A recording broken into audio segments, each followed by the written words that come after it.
start again. It's a rich thing.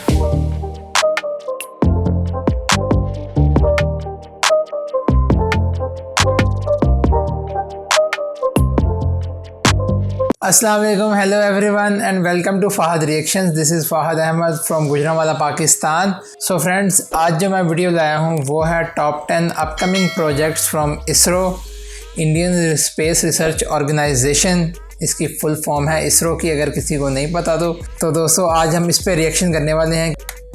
तो दोस्तों आज हम ज्ञान लेने वाले हैं स्पेस का, वो भी इसरो के जो मिशन हैं उसके हवाले से। Let's start our video guys. ISRO के 10 नए आने वाले प्रोजेक्ट्स। चंद्रयान 2 की आंशिक असफलता के बाद चंद्रयान 2 इनका इसरो से जुड़े फेल हो सभी गया था। वैज्ञानिक वापस से अपने काम में जुट गए हैं। जुटना ही चाहिए, हिम्मत नहीं हारनी चाहिए। जो वे सबसे बेहतर करता है बार बार वो काम करे तो बंदा कामयाब हो ही जाता है। भारत की अंतरिक्ष की समझ को और अधिक विकसित और गहन बनाना। अब इसरो के पास और भी अधिक एम्बिशियस योजनाएं हैं जिन पर वह तेजी से काम कर रहा है। फिर चाहे वो अंतरिक्ष तक भारतीय मानव को ले जाना हो, या फिर शुक्र ग्रह के वातावरण की जांच करना, या फिर सूर्य की सतह कोरोना के नजदीक तक जाना ही क्यों ना हो। आने वाले कुछ सालों में भारतीय अंतरिक्ष अनुसंधान केंद्र इसरो द्वारा करीब 36 नए अंतरिक्ष मिशन लॉन्च किए जाने हैं, जिसमें चंद्रमा और मंगल से जुड़े मिशन भी शामिल हैं। अगर आप इन मिशन के बारे में सब कुछ जानना चाहते हैं तो पूरा जरूर देखें। आगे बढ़ने से पहले हमारे चैनल टॉप 10 हिंदी को सब्सक्राइब करना ना भूलें। 1. 2019-20 आदित्य L1 मिशन। सूर्य की सबसे बाहरी सतह कोरोना कई किलोमीटर बाहर तक फैली हुई है, लेकिन इसके बावजूद ये बाहरी सतह सूर्य से कहीं ज्यादा गर्म है।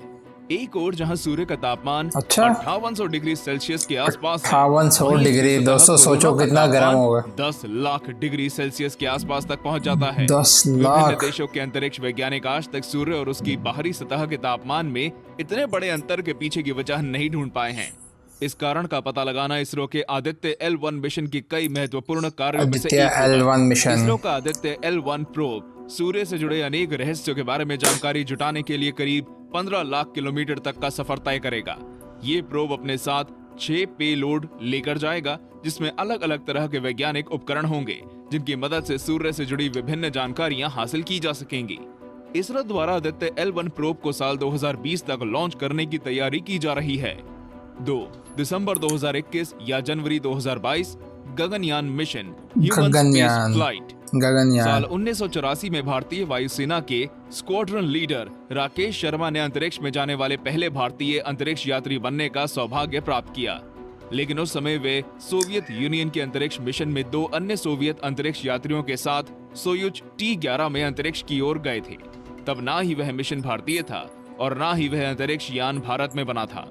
गगनयान मिशन भारत का पहला मानव युक्त अंतरिक्ष मिशन है।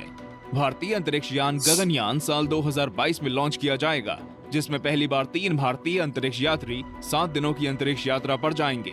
ये अंतरिक्ष यात्री भारतीय वायुसेना में से चुने जाएंगे और रूस द्वारा इन्हें अंतरिक्ष में जाने के लिए प्रशिक्षण दिया जाएगा।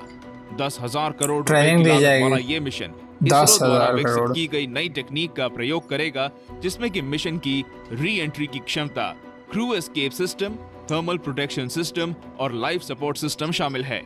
3. 2022-23 मंगलयान 2। मंगल ग्रह पर भारत के दूसरे मिशन मार्स ऑर्बिटर 2 को साल 2022 से 2023 के बीच इसरो द्वारा लॉन्च किया जाएगा। मंगलयान 2 का ऑर्बिटर एरो ब्रेक्स की मदद से अपने शुरुआती एपोप्सिस पॉइंट की दूरी को कम करेगा, किसी ऐसे ऑर्बिट में उतरेगा जहां से उसे ऑब्जर्वेशन करने में आसानी हो। मंगल पर इसरो का यह दूसरा प्रोजेक्ट होगा। इससे पहले मंगल के लिए ही मार्स ऑर्बिटल मिशन इसरो ने लॉन्च किया था। वो पूरी तरह से सफल था। वो स्पेस की फील्ड में सबसे सस्ता मिशन था। 4. इसके बारे में मैंने भी सुना हुआ है। Chandrayaan 3 mission.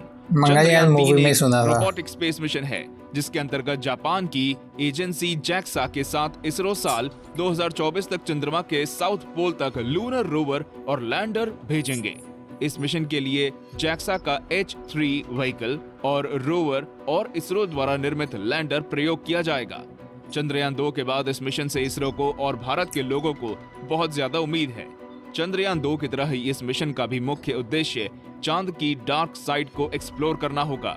5. 2023-2025 Shukrayaan mission to Venus. Shukrayaan. भारतीय ज्योतिष शास्त्र में शुक्र को बुरा समय लेकर आने वाले ग्रह के रूप में देखा जाता है, लेकिन क्योंकि यह अंतरिक्ष में हमारा सबसे नजदीकी ग्रह है, शायद इसलिए भारतीय अंतरिक्ष अनुसंधान केंद्र के वैज्ञानिक शुक्र ग्रह पर अध्ययन और खोज करना चाहते हैं।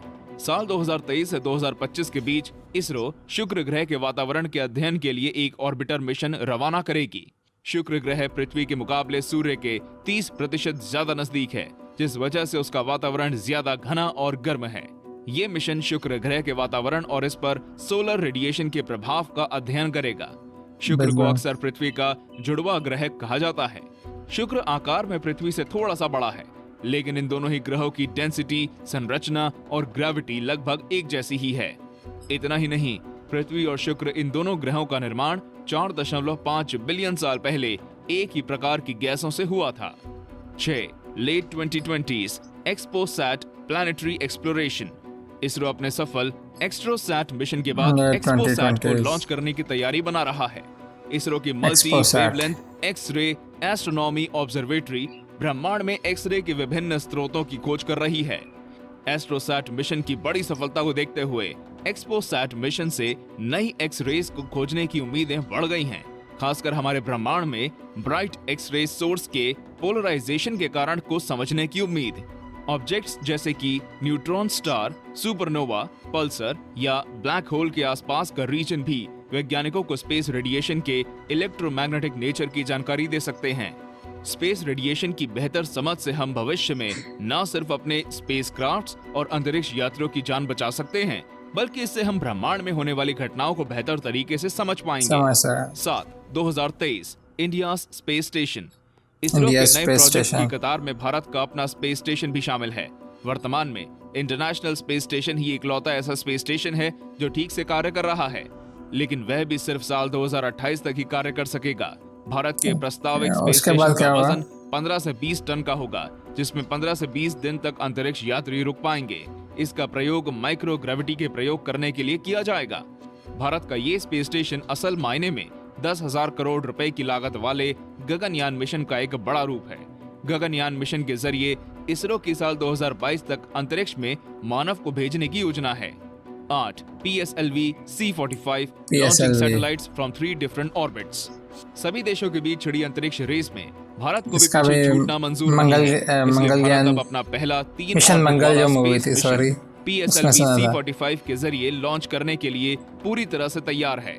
इस मिशन के द्वारा 3 अलग-अलग ऑर्बिट में करीब 30 सैटेलाइट को स्थापित किया जाएगा। इसरो के अनुसार इन 30 सैटेलाइट में से एक खास सैटेलाइट को विशेष रूप से इलेक्ट्रॉनिक इंटेलिजेंस का कार्य सौंपा गया है। ऑफिशियल्स की माने तो इस मिशन में सबसे खास बात यही है कि पहली बार PSLV की मदद से 3 अलग-अलग ऑर्बिट में सैटेलाइट भेजे जा रहे हैं। 9. SSLV small satellite launch vehicle. ISRO द्वारा विकसित की गई स्मॉल सैटेलाइट लॉन्च व्हीकल का वजन करीब 110 टन के करीब है, जबकि बड़े लॉन्च व्हीकल को असेंबल करने के लिए करीब 70 दिनों का समय और 100 से ज्यादा लोगों की आवश्यकता होती है।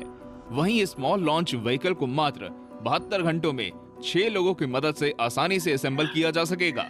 इसरो के कमर्शियल आर्म को बढ़ावा देने के लिए SSLV विकसित किए जाते हैं ताकि छोटी और निजी सैटेलाइट को लॉन्च करने में ज्यादा कठिनाई का सामना करने से बचा जा सके। 10. Nisar satellite. NASA ISRO synthetic aperture radar, संक्षेप में निसार सैटेलाइट को पृथ्वी की कुछ बहुत जटिल प्रक्रियाओं को मापने और परखने के लिए तैयार किया गया है। एडवांस्ड रेडार इमेज के जरिए निसार सैटेलाइट धरती की ऐसी गहन तस्वीरें भेजेगा जिससे कि वातावरण की हलचलें, बर्फ की चादर पिघलने और अलग अलग प्राकृतिक आपदाओं जैसे कि भूकंप, सुनामी, भूस्खलन और ज्वालामुखी के फटने आदि से जुड़ी जानकारी प्राप्त की जा सकेगी। वर्ष 2020 तक निसार सैटेलाइट को लॉन्च करने की योजना बनाई गई है। इस साल भारतीय अनुसंधान केंद्र सामाजिक, आर्थिक सुरक्षा और सतत विकास से संबंधित राष्ट्रीय योजनाओं पर भी काम करने के लिए प्रतिबद्ध है, जिसके अंतर्गत राष्ट्रीय भूस्थैतिक ऊर्जा सूचना प्रणाली और बढ़ी हुई भू अवलोकन क्षमताएं भी शामिल हैं। तो दोस्तों, ये थे इसरो के आने वाले प्रोजेक्ट्स। हमें कमेंट करके बताइए कि इनमें से किसका आप बेसब्री से इंतजार कर रहे हैं। वीडियो को पूरा देखने के लिए धन्यवाद। दोस्तों, अगर आप ये जानना चाहते हैं कि दुनिया की सबसे ताकतवर स्पेस एजेंसी कौन सी है और ये जानना चाहते हैं कि इसरो से जुड़ी हुई और जानकारियां, तो एंड स्क्रीन और आई बटन पर मौजूद वीडियो देखना ना भूलें।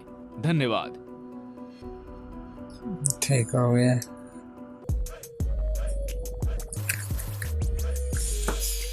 सो फ्रेंड्स, जैसा कि आपने देखे कि इसरो के बहुत सारे मिशन हैं, ज़्यादातर जो हैं वो 2020 से 2023 के दरमियान है। जो उनमें सबसे पहला मिशन था वो था आदित्य L1 मिशन, जो कि सूरज की जो सतह है, सरफेस है, उसकी हीट के ऊपर ही था, कुछ ऐसा ही था।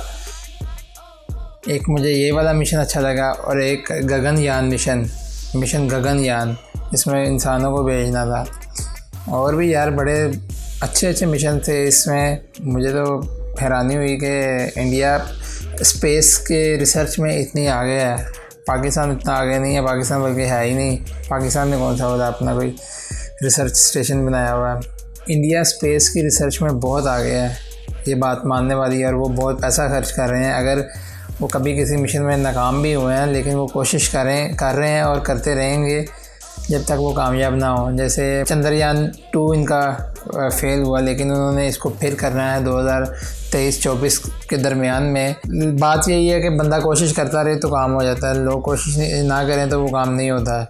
अगर इनका कोई एक मिशन नाकाम हो भी गया है तो कोई बात नहीं, वो एक और दफ़ा कोशिश करेंगे और वो उस दफ़ा कामयाब हो जाएंगे, देख लीजिएगा। तो दोस्तों, आपको ये वीडियो कैसी लगी? मुझे तो बहुत अच्छी ये वीडियो लगी। और अगर आपको भी ये वीडियो अच्छी लगी हो तो लाइक कर दीजिएगा, कमेंट ज़रूर करिएगा, और मेरी वीडियो को एंड तक देखने के लिए शुक्रिया आपका। और मेरे चैनल को सब्सक्राइब कर दीजिएगा, और मुझे इंस्टाग्राम पर फॉलो कर दीजिएगा। This is Fahad Ahmed signing out from Fahad reactions. I love you guys.